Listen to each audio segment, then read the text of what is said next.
ይህ የምጽአቱ ድምጽ ነው። የምስራች ታላቅ የመዘጋጀት ጥሪ። የበጉ ሰርግ ስለደረሰ ሚስቱም ራሷን ስላዘጋጀች ደስ ይበለን፣ ሐሴትም እናድርግ፣ ክብርንም ለእርሱ እናቅርብ። የዮሐንስ ራእይ ምዕራፍ 19 ቁጥር 7። ሰላም ጤና ይስጥልኝ። በመላው ዓለማችሁ የድንቅ ፍጻሜ ዝግጅቶችን በጀመን ቴሌቪዥን እንዲሁም ደግሞ በድንቅ ፍጻሜ ቲቪ የምትከታተሉ ቤተሰቦቼ ጸጋና ሰላም ከሁላችሁ ጋር ይሁን። እንዴት ሰነበታችሁ? ይህ የምጽአቱ ድምጽ ነው። እኔ ወንድማችሁ አገልጋይ ያሬድ ነኝ። እግዚአብሔር በሕይወት ጠብቆ ስላገናኘን በመንገዳችን ሁሉ ስለረዳን ስላገዘን ስሙ ለዘላለም የተባረከ ይሁን። እንግዲህ ይህን መልእክት የምትሰሙ ወገኖቼ አምናለው የድንቅ ፍጻሜ ዓላማ በክርስቶስ ኢየሱስ መምጣት ላይ መሰረት በማድረግ ቤተክርስቲያንን ቅዱሳንን ማነቃቃት ነው። ዘመኑን ለመዋጀት ማስነሳት ነው፣ ወይም ደግሞ እውቀት መስጠት ነው። እንግዲህ በዚህ መንገድ ባለፉት 4 ዓመታት ዘልቀናል ማለት ነው። ጌታ ቢረዳን በመጪው የካቲት 21 ሚኒስትሪያችን የተመሰረተበትን መጽሐፍ ወሮ የተመሰረተበትን 4ኛ ዓመት እናከብራለን። እንግዲህ በአገር ውስጥ ያላችሁ በተለይ እዚህ አዲስ አበባ ያላችሁና የዚህ ሚዲያ ተከታታይ ሆናችሁ ወገኖቼ በዕለቱ እንድትገኙ በዚህ አጋጣሚ ጠራዋችሁ ማለት ነው።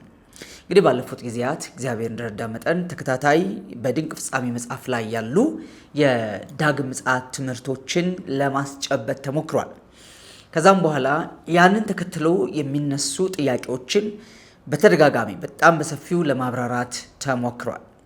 ከዛ በኋላ ደግሞ ከዚሁ ከዳግም ምጽአት ጋር በተገናኘ ሀሳቦችን ወጣ እያደረግኩኝ ለማሳየት ሞክሬያለሁ። እንግዲህ ባለፉት ጊዜያት ምናልባት የምታስታውሱ ከሆነ በቤተ ክርስቲያን ላይ መሰረት በማድረግ መንፈስ ቅዱስና ቤተ ክርስቲያን የሚለውን ሀሳብ ለማስጨበጥ ነው የሞከርኩት።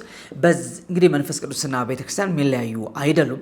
ያም ሆኖ ግን በዘመን ፍጻሜ የመንፈስ ቅዱስ መቃተት ከቤተ ክርስቲያን ጋር ኢየሱስን ሙሽራውን ና ብሎ የመጥራት ጉዳይ በምን መልኩ ይገለጣል ወይስ እንዴት አሁን በምን ደረጃ ላይ ነው ያለው የሚለውን ለማሳየት ነው የሞከርኩት። በዛ ሀሳብ ላይ አሁን መቀጠልበት ነው የሚሆነው። ለምን ዋነኛ ትኩረታችን ቤተ ክርስቲያንን የምር ዘመኑ እንድትረዳው ማድረግ ወይ ማንቃት ስለሆነ ማለት ነው። ጌታ የተባረከ ይሁን። ዛሬ ደግሞ መለስልና እስቲ በአሕዛቡ ዓለም ላይ እየሆነ ያሉ አንዳንድ ነገሮችን ለማሳየት ሞክራለሁ። ምናልባት እንግዲህ የዳግም ምጽአትን እውቀት የምንቃኝባቸው 3 አንኳር የሆኑ ነጥቦች አሉ። የመጀመሪያው የቤተክርስቲያን ሁኔታ ነው። ሁለተኛው የእስራኤል ሁኔታ ነው። ሶስተኛው ደግሞ ከነዚህ 2 አካላት ውጭ ያለው ዓለም ላይ ያለው የፖለቲካ ሁኔታ፣ የኢኮኖሚ ሁኔታ፣ ዓለም ላይ ያለው የማህበራዊና የኢኮኖሚ ቀውሶች፣ እነዚህ ሁሉ ወይም በአጭሩ የአሕዛብ ዓለም ላይ እየተፈጸሙ ያሉ ሁነቶች በትክክል ዘመን እንድንረዳ የሚያግዙ ናቸው። በእርግጥ የእግዚአብሔርን ቀን የጌታን ቀን ለመረዳት በዚህ ዘመን መጽሐፍ ቅዱስ መጥቀስ ግድ ላይሆን ይችላል። ምድራችን ላይ መሬት ላይ የሚታዩ ነገሮች በሙሉ ለዛ ግልጽ የሆኑ ማስረጃዎች ስለሆኑ ማለት ነው። ወደ ዛሬው ነገሬ ከመግባት ያስቀድሜ እግዚአብሔር ፈቅድ የካቲት 21 እንግዲህ የሚኒስትሪያችን 4ኛ ዓመት እንደሚከበርና በዛ ቀንም በልዩ ፕሮግራም ቅዳሜ ከ8 ሰዓት እስከ 12 ሰዓት የሚሆነው የካቲት 21 በዛ ቀን ተሰብሰብ ብለን ጌታን ከመንፈሱ ጋር እንጠራለን እና እንላለን። ጌታን ቀን እናስቸኩላለን። የሚኒስትሩ ራእይ እናጋራለን። በዝማሬና በቃል ቀኑን እናከብራለን ማለት ነው። ያን ቀን እንዳትቀሩ ጋብዣችኋለሁ። ከዛ በፊት ግን የካቲት 1 እሁድ ከሰዓት በኋላ ነው የሚሆነው። እሱን ደግሞ ወራዊ ለምጽአቱ ድምጽ ላይ ጉባኤ ነው። ያንን ጉባኤ እንድታደሙ በዚሁ አጋጣሚ በድጋሚ ጋብዛችኋለሁ።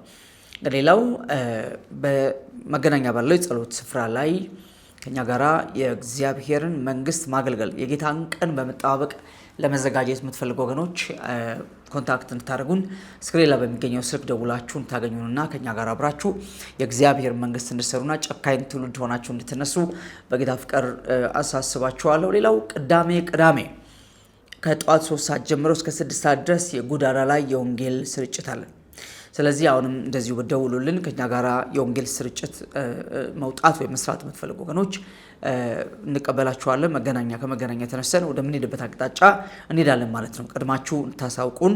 ይሄንም በድጋሜ ላሳስባችሁ እወዳለሁ። የድንቅ ፍጻሜ መጽሐፍ እንግዲህ በመጽሐፍ መደብሮች አለ ብያለሁኝ። በኢማና መጽሐፍ መደብር እንዲሁም በመሰረተ ክርስቶስ መጽሐፍ መደብርና በራዕይ መጽሐፍ መደብር ታገኙታላችሁ። ስለዚህ ድንቅ ፍጻሜ መጽሐፍን ያገኛችሁ ያነበባችሁ በእርግጥ የጌታን ቀን እንዴት መዋጀት እንዳለብን እንድትረዱ ደግሜ ላሳስባችሁ እወዳለሁ።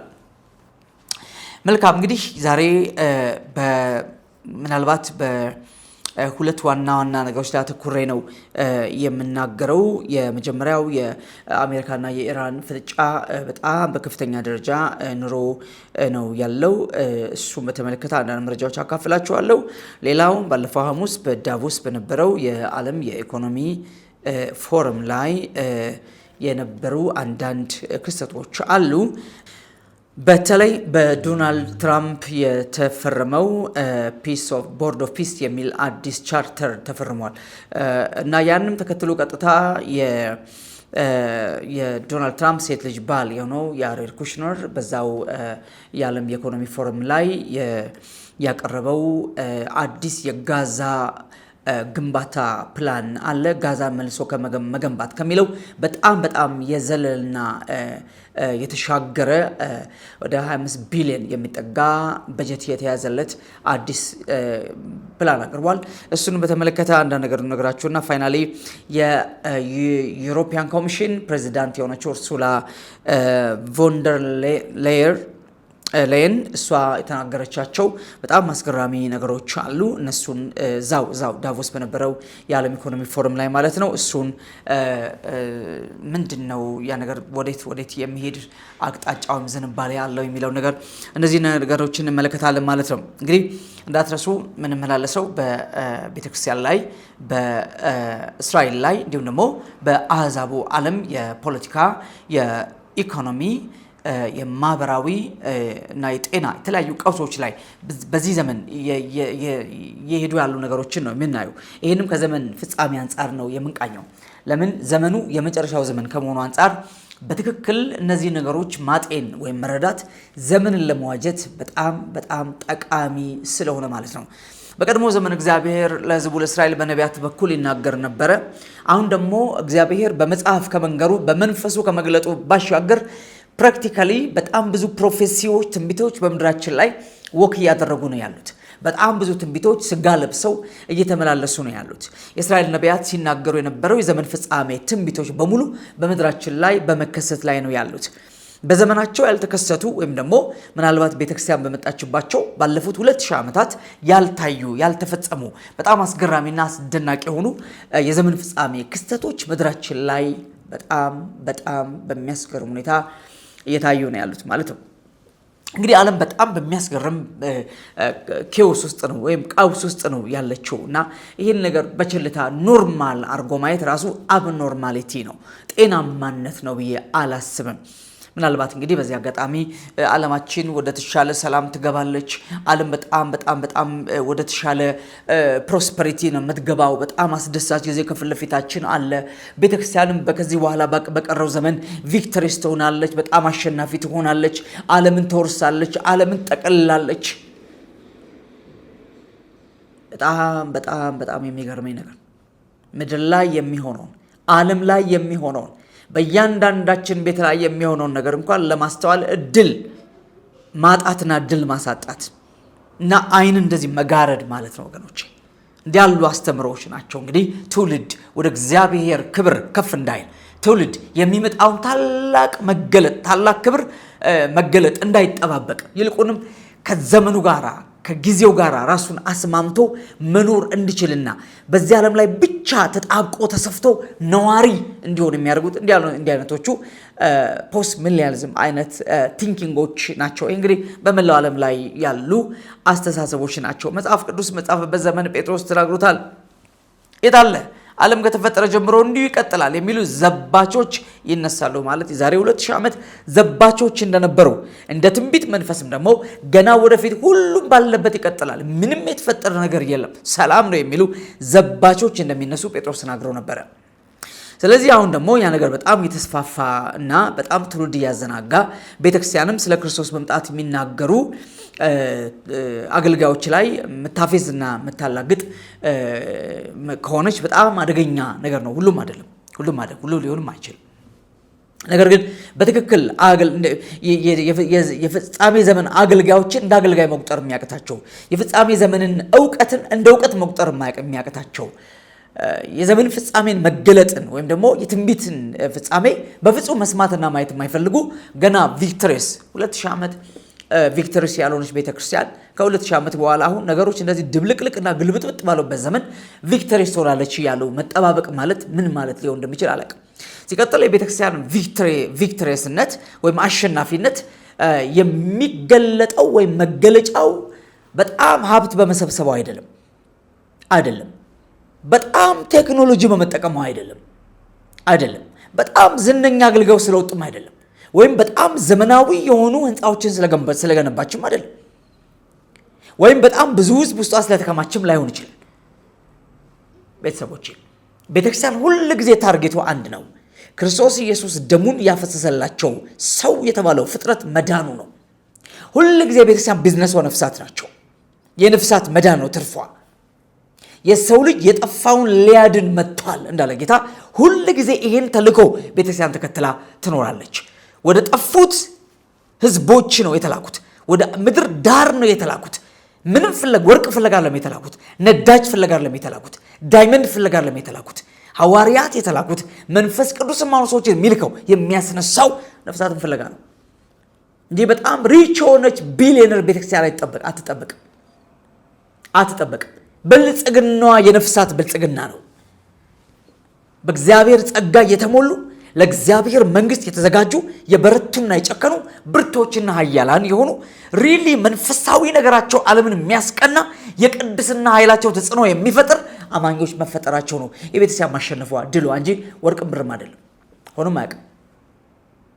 ምክንያቱም የፊልድልፊያ ቤተክርስቲያን እንደ ሎዶቅያ ቤተክርስቲያን ብልጥግና አይደለም ያወራቸው፣ ወርቅና ብር አይደለም ያወራቸው።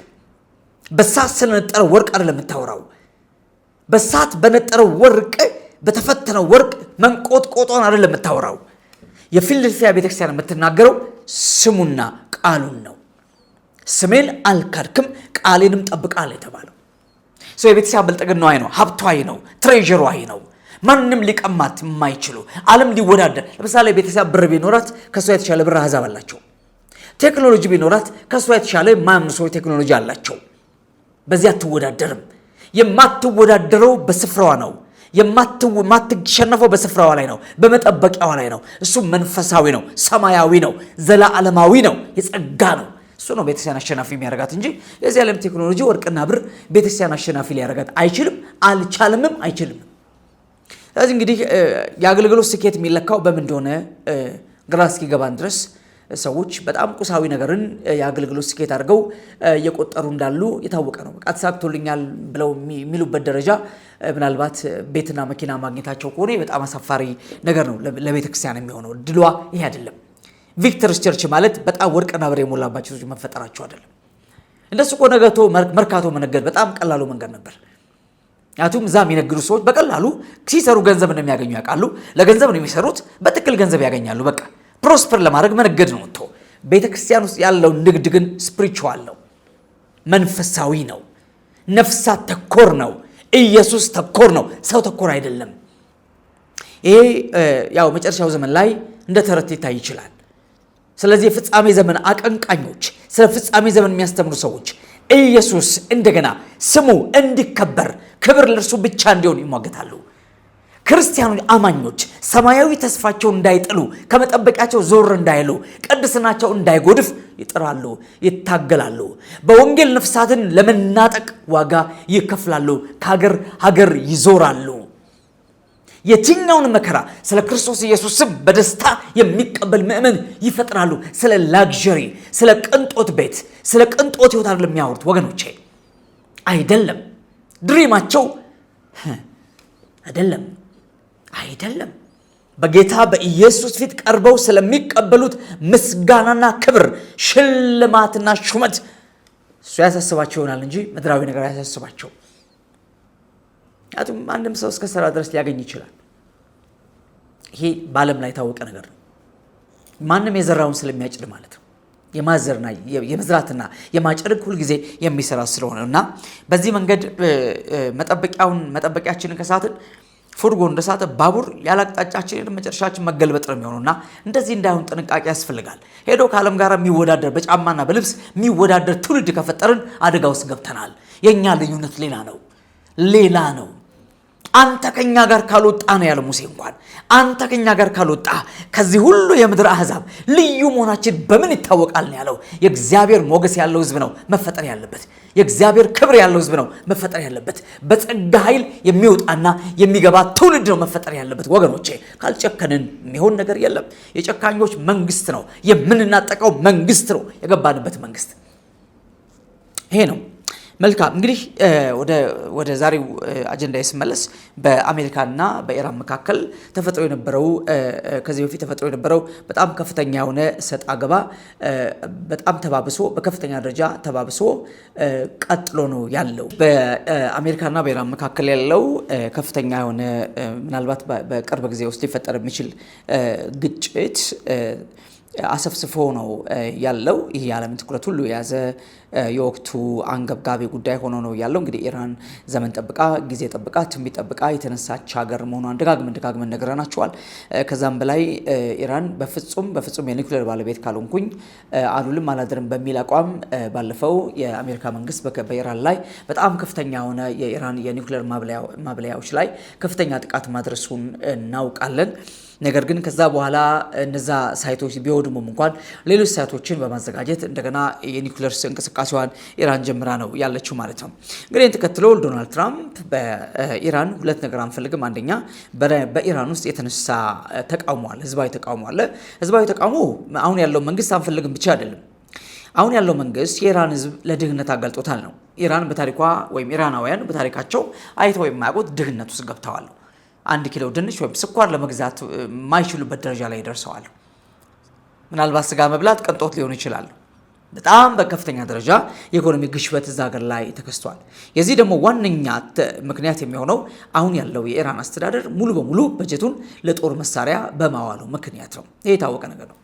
ስለዚህ ኢራናውያን እንግዲህ ኑሮ አንገሽግሿቸው ወደ አደባባይ ወጥተው በሁሉም በሚባል ደረጃ የሁሉም ኢራን ከተሞች ላይ ከፍተኛ የሆነ የመንግስት ተቃውሞ አመጽ እያሰሙ ነው ያሉት።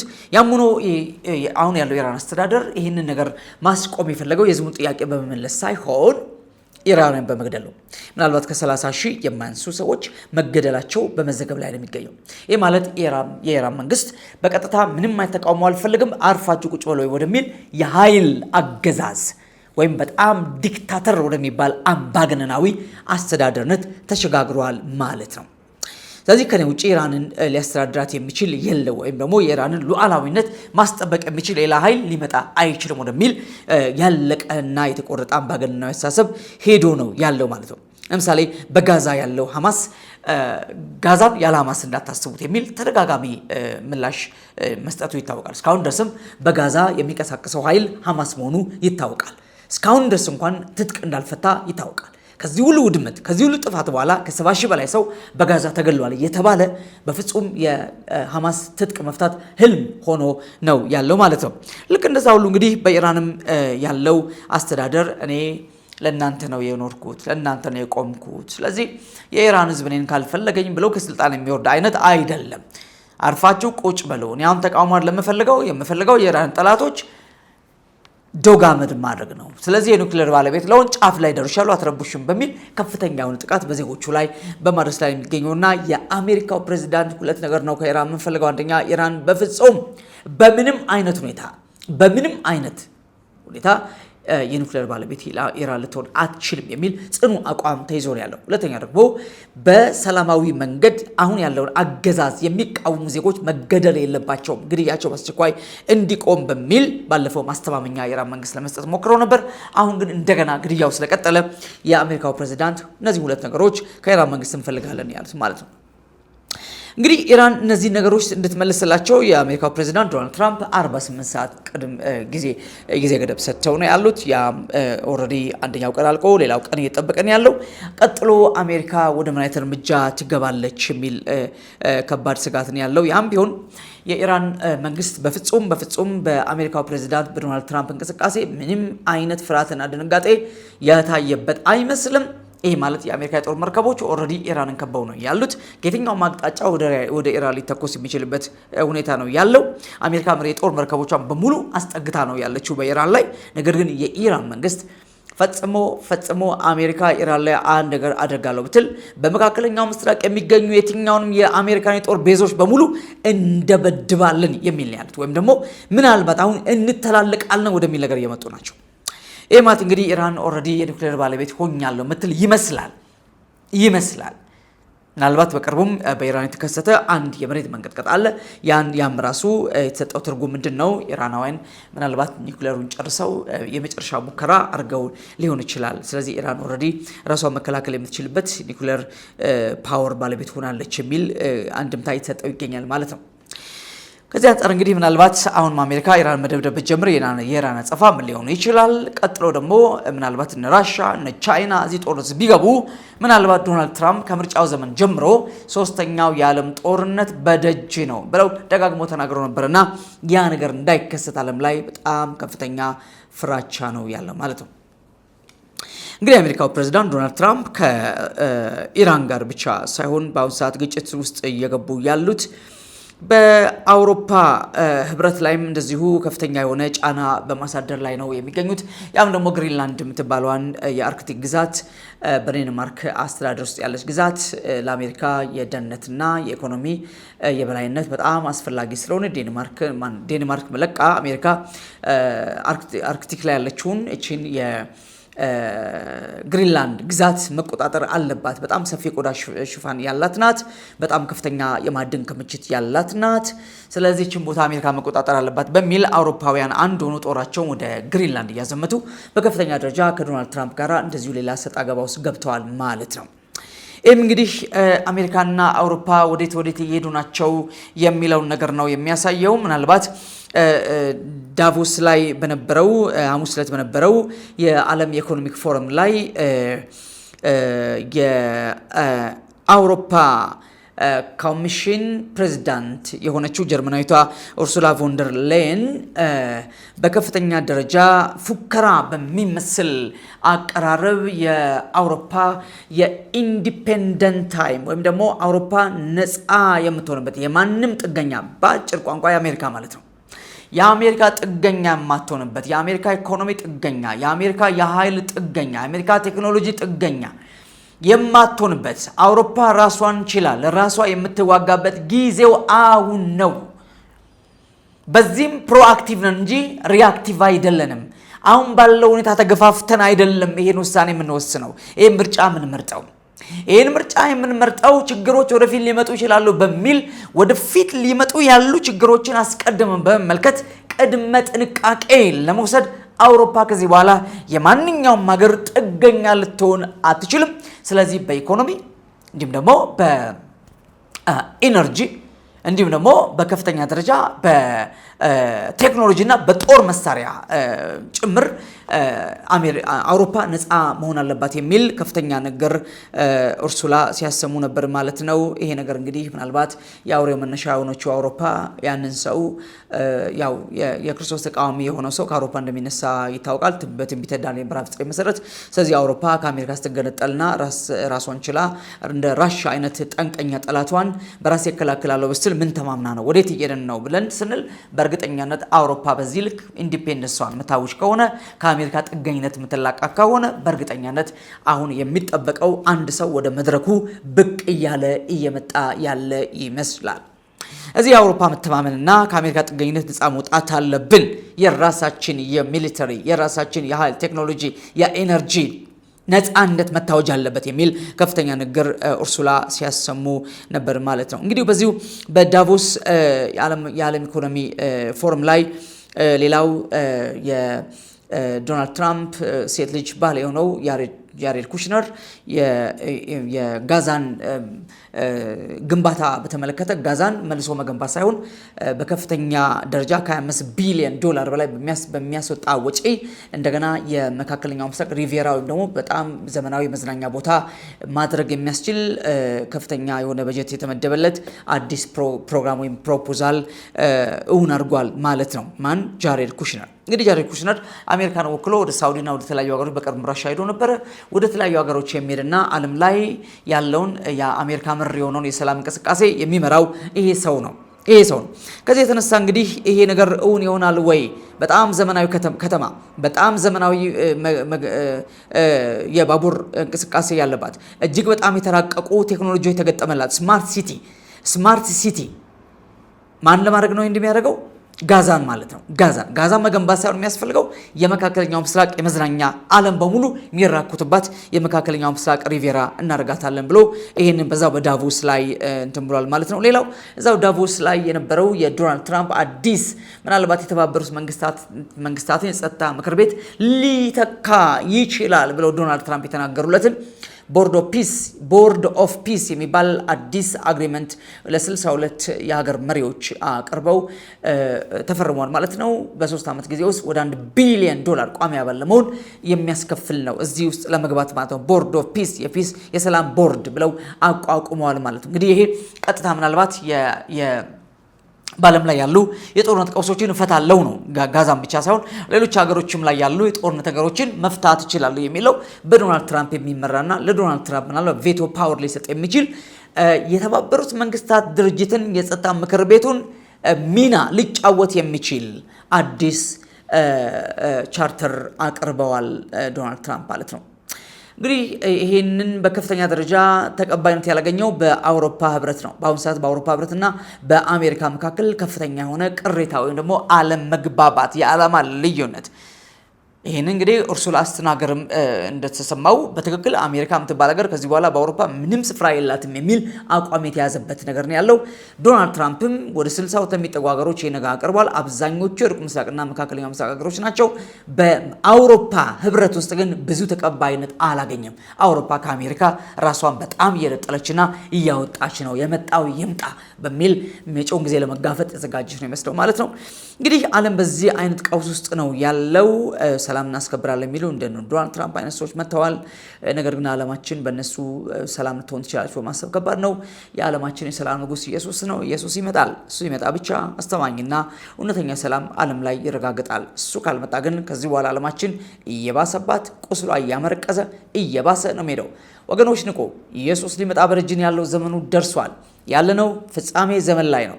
ደስታችን፣ ሰርጋችን፣ ክብራችን፣ ሙሽራችን ኢየሱስ ሊመጣ ነው።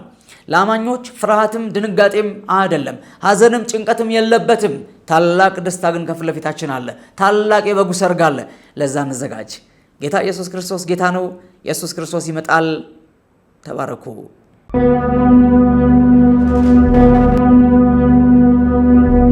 ይህ የምጽአቱ ድምፅ ነው። ኢየሱስ እንደተናገረው በቶሎ ይመጣል። መሳያ ፎር ኦል ኢንተርናሽናል ሚኒስትሪ